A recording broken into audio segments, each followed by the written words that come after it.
Hello everyone, সবাই কেমন আছো? আশা করছি ভালো আছো আর আমরাও ভালো আছি। চলে এসেছি একটা তোমাদের জন্য নতুন ভিডিও নিয়ে, মিনি ব্লগও বলতে পারো। অনেকদিন ধরে ঘুরতে যাবো যাবো করে বায়না করছিলাম, তো যাওয়া হচ্ছিল না।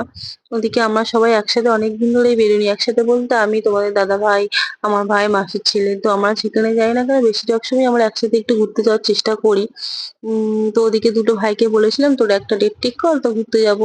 সেইভাবে ঘুরতে যাওয়াও হচ্ছিল না।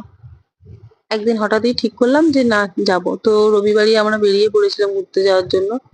আর এদিকে তোমাদের দাদাভাই, আমরা একটু মাসির বাড়ি গেছিলাম। মাসির বাড়ি সেদিন দুপুরে একটু খাওয়া দাওয়া করেছিলাম। গিয়ে তারপর ভাইকে নিয়ে একেবারেই বেরিয়ে গেছিলাম। ওদিকে আমার ভাই দাঁড়িয়ে আছে, তো ভাইকে ফোন করলাম, তুই দাঁড়া আমরা আসছি। তো আমরা সোনারপুরে চলে এসেছি, এবারে যাব। তো আমরা এখন কোথায় যাব সেটা তোমরা দেখতে থাকো। আর এই ওয়েদারের জন্য বেরোবো বেরোবো করে একদমই বেরোনো হচ্ছিল না, তো ওয়েদারটা ভালোই পেয়েছিলাম। আর আমি বাঙালি ব্লগার চ্যানেলে তোমাদের সবাইকে স্বাগত। কেমন লাগছে ভিডিওগুলো সবাই একটু বলো আর কমেন্টে জানিও। তো তোমরা যদি কমেন্টে বলো যে ভিডিওগুলো কেমন হচ্ছে, তাহলে আমারও ভালো লাগবে। এই যে আমরা বলতে বলতে চলে এসেছি, এদিকে চলে এসেছিল প্লেট গুলো। আর আমরা নিয়ে নিয়েছিলাম মাটন বিরিয়ানি। তো এই যে মাসির ছেলে হাই করছে, এদিকে আমাদের ভাই, ভাই তো খেতেই ব্যস্ত হয়ে গেছে। সবাই খাওয়াই শুরু করে দিয়েছিল আর আমি এদিকে দেখছিলাম।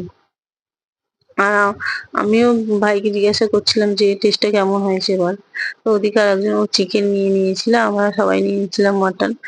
এই যে দেখো, ভাইকে বলছিলাম তো খেতে কেমন হয়েছে একটু রিয়াকশন দে।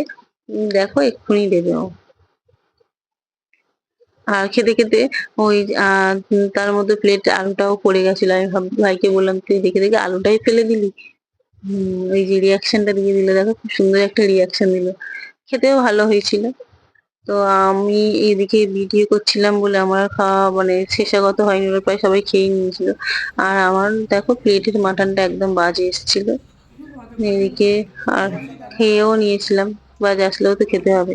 তো টাটা বাই বাই, সবাই ভালো থেকো সুস্থ থেকো।